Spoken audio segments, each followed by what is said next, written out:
Alright, so in this video I'll show you to remove a steering wheel airbag on a 13-216 Lincoln MKZ model.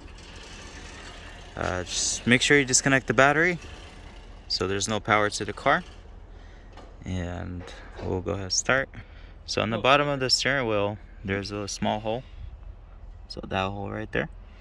I'm using this kind of screwdriver, so you probably use a flathead or a Phillips, whatever you have around. So once you press it straight into that hole, it's gonna release the airbag from the bottom right here.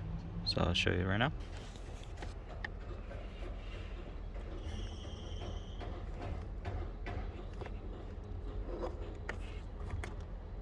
Okay, so it pops out the bottom,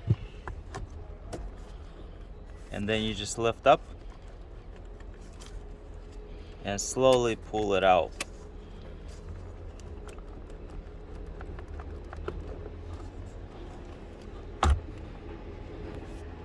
And on the back you're gonna have a couple plugs.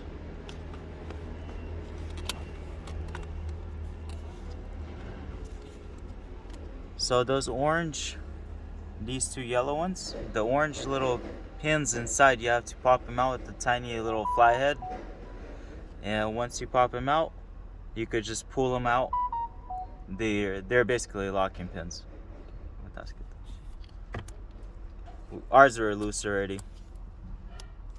So when you put it back in, make sure those orange tabs are popped in all the way flat.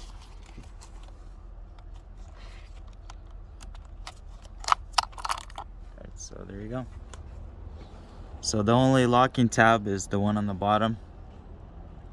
And once you release that, you just have to get it off these hooks right here by lifting it and kind of pulling it at an angle.